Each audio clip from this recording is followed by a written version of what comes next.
Hello students, welcome to my YouTube channel mathematics infinite. आज जो question है वो CSIR NET June 2019 part C का क्वेश्चन है। क्वेश्चन इस प्रकार से है कि for alpha belongs to R let alpha mod alpha denote the greatest integer smaller than और इक्वल टू अल्फा। ठीक है, ये ग्रेटेस्ट इंटीजर का साइन है और उसकी डेफिनेशन है define d R cross R to zero infinity by d x Y equal to mod x minus y का ग्रेटेस्ट इंटीजर है और एक्स वाई जेड है वो बिलोंग टू आर है। Then which of the following are true. Options हमें given है D x Y equal to zero if and only if x equal to y और x y belong to R. B है D x Y equal to D Y x y belong to R. C है D x Y is less than equal to D x, यहाँ पे x y नहीं हुआ, x Z plus D Z y और x y z belongs to R. D है D is not a metric on R. तो अगर आप channel पर पहली बार आए हैं तो चैनल को सब्सक्राइब कीजिए। अगर आपको सॉल्यूशन अच्छा लगे तो लाइक कीजिए। कोई चीज़ समझ में नहीं आए तो कमेंट कर सकते हैं। चलिए शुरू करते हैं solution.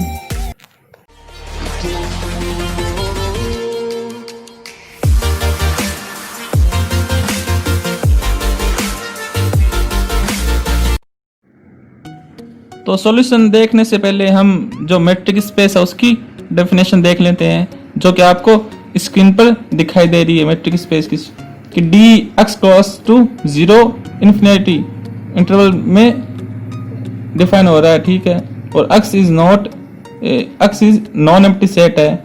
Then d x Y is greater than zero and d x Y is equal to zero if and only if x equal to Y.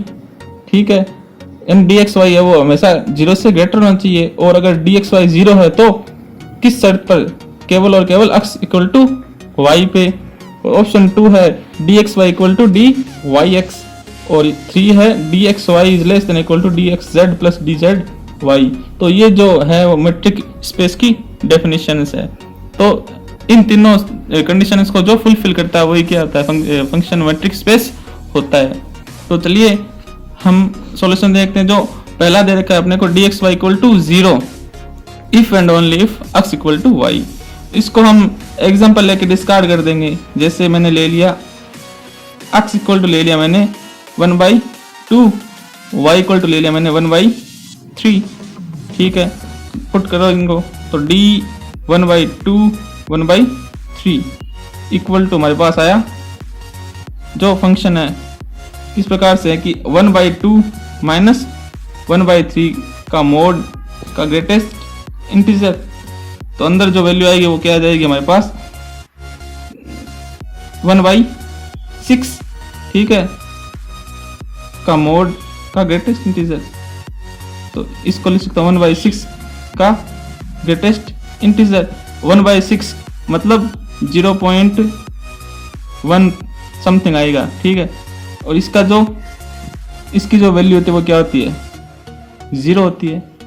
ठीक है, तो हमारे पास x और y दोनों अलग अलग हैं, फिर भी क्या आ रहा है हमारे पास डी एक्स वाई वो 0 आ रहा है। जबकि ऑप्शन ए जो हमें गिवन है कि D x Y equal to 0 if and only if x equal to Y. तो इस जो एग्जांपल से वो हमारा ये ऑप्शन ए डिस्कार्ड हो गया सीधा ही। तो ऑप्शन ए गलत हो जाएगा हमारे पास। अब ऑप्शन बी कह रहा है D x Y equal to D Y X. तो ऑप्शन बी देख लेते हैं। हमारे पास है डी एक्स वाई, इसको लिख सकते हैं x माइनस वाई का मोड का ग्रेटेस्ट इंटीजर। ठीक है, इसको मैं लिख सकता हूँ माइनस, अगर कॉमन ले लूँ मैं तो y माइनस एक्स लिख सकता हूँ इसको। ठीक, अंदर यहाँ पे माइनस कॉमन लिया बस, तो इसको इस प्रकार से लिखा जा सकता है। अब मोड है वो माइनस को हटा देगा तो माइनस और प्लस में वापस चेंज हो जाएगा, तो y माइनस एक्स मोड और इस प्रकार से आ जाएगा। यानी इसको मैं लिख सकता हूँ डी वाई एक्स। तो यहाँ पे D x Y equal to D Y X है, जो कि पॉसिबल है। तो ऑप्शन है वो 2 है, वो बी है वो एकदम करेक्ट हो जाएगा। अगला ऑप्शन है सी। इसमें एक चीज हम देख सकते हैं कि हमारी जो फर्स्ट प्रॉपर्टी है, आप स्क्रीन पर देख सकते हैं कि जो मेट्रिक स्पेस की फर्स्ट प्रॉपर्टी कहती है कि D x Y equal to 0 if and only if x equal to Y. ठीक है, तो first condition X equal to Y हो तभी D x Y equal to 0 होता है, और हमने इस चीज को डिस्कार्ड कर दिया यहाँ पे कि अलग अलग ले लिया फिर भी 0 हो रहा है। तो जो फर्स्ट कंडीशन है वो ये फर्स्ट कंडीशन है और सेटिस्फाई नहीं हो रही, इसका मतलब ये जो फंक्शन है वो मेट्रिक स्पेस नहीं होगा अकॉर्डिंग टू कंडीशन फर्स्ट। तो ऑप्शन डी कह रहा है D is not a metric space, तो ऑप्शन डी भी क्या हो जाएगा हमारे पास, करेक्ट हो जाएगा क्योंकि ये मेट्रिक स्पेस नहीं है। अब ऑप्शन सी के लिए भी हम एग्जांपल लेंगे। सी के लिए हम ले लेते हैं x इक्वल टू ले लेता हूं मैं 0.7, y इक्वल टू मैं ले लेता हूं 1.8 और z इक्वल टू ले लेता हूं 0.9। अब देखते हैं यहाँ पे सेटिस्फाई हो रही है या नहीं हो रही है। अगर हम इसको डिस्कार्ड कर देंगे तो सीधा गलत हो जाएगा हमारे पास। तो मैं यहाँ पे dxy निकाल लेता हूँ, dxy तो d 0.7 और 1.8, तो ये आ जाएगा हमारे पास 0.7 माइनस 1.8 का मोड का ग्रेटेस्ट इंटीजर, तो 0.7 माइनस 1.8.1। ठीक है, तो ये आ गया 1.1। अब 1.1 है, इसका ग्रेटेस्ट इंटीजर हो जाएगा 1। ठीक है, इसके बाद हम ये तो है इसका जो ऑप्शन सी का है वो LHS है। अब RHS देखते हैं, हमारे पास है dxz। पहले dxz ले लेता हूं मैं, तो x हमारे पास 0.7, z है 0.9 का मोड का ग्रेटेस्ट इंटीजर। तो अब हमारे पास इसमें आया 0.-0.2 मोड है तो माइनस हट जाएगा, तो हमारे पास पता 0.2 यानी इसकी वैल्यू हो जाएगी 0। इसी प्रकार से dzy, z हमारे पास क्या है 0.9 माइनस y 1.8 का मोड का ग्रेटेस्ट इंटीजर, और 0.9 माइनस 1.8 ये हो जाएगा माइनस 0.9, और ये माइनस है वो हट जाएगा तो हमारे पास ये बचा, इसकी वैल्यू हो जाएगी वापस से 0।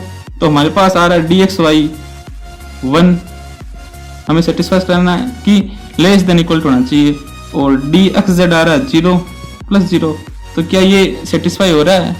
तो हम एक है वो कभी भी 0 से लेस देन या इक्वल नहीं होगा, तो ये सेटिस्फाई नहीं होगा। तो हमने इस एग्जांपल से ऑप्शन सी है वो डिस्कार्ड कर दिया, तो ऑप्शन सी रॉन्ग हो जाएगा।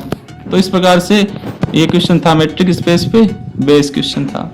बाकी अगर आपको रियल और लीनियर के और क्वेश्चन देखने हैं तो आप प्लेलिस्ट में जाके देख सकते हैं, अलग अलग प्लेलिस्ट बना रखी है। और चैनल से जुड़ने के लिए आप सब्सक्राइब कीजिए। अगर आपको सॉल्यूशन पसंद आए तो लाइक कीजिए। अगर फिर भी कोई क्वेरी रह गई या डाउट रह गया तो आप कमेंट कर सकते हैं। Thanks for watching.